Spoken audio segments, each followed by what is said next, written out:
Welcome to the city of Ephesus, the Apostle Paul, and how he turned Ephesus upside down. Here is the foundation of the city of Ephesus. It was a port city for Asia Minor. It is in the westmost side of modern-day Turkey. I find that little detail rather neat.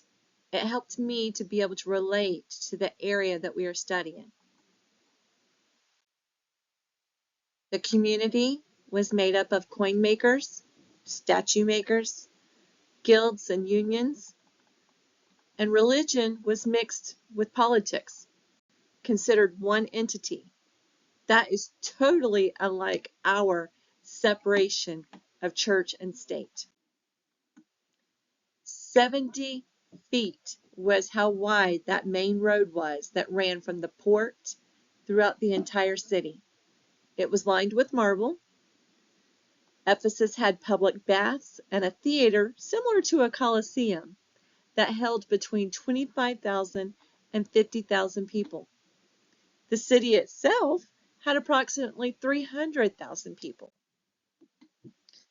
Not only was the main street marble, but statues were also made of marble. Even shrines were made of marble and of silver.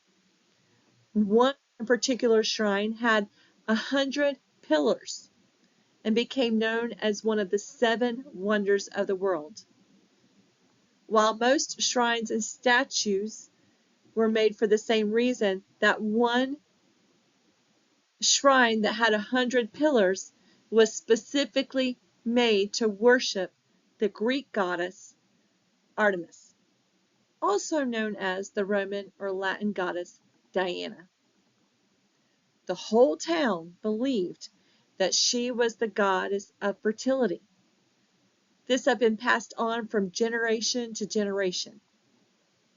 The artisans who were making all of these idols and things for Artemis and of Artemis grew extremely wealthy in their businesses.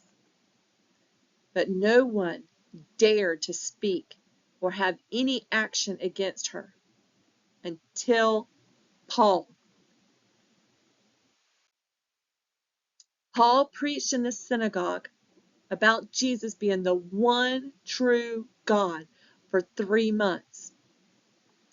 There were some that disagreed with Paul, so he left and took his fellow disciples with him, and they taught for 2 years in the school of Tyrannus.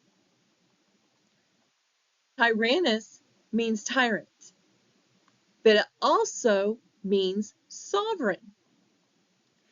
It is fascinating to me that they thought Paul was being tyrannical, yet God was using Paul for his sovereign purpose.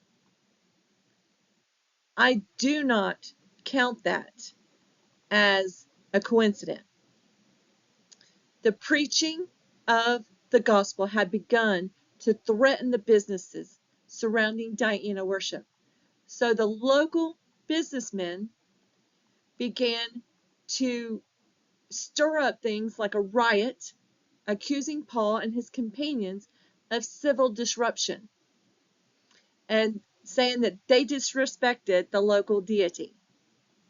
Eventually, one of the city leaders quelled the riot by pointing out that they were breaking Roman law by doing this. It was this refusal to allow pagan Diana worship to influence the Christian faith, and the demand that idol worshippers abandon this practice that caused all the trouble for those who were preaching Christ and his exclusive demands on his followers. There is more to this story, but we will stop here now for saying that the gospel didn't stay in Ephesus.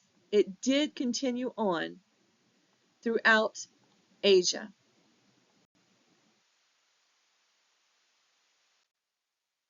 So let me ask you this.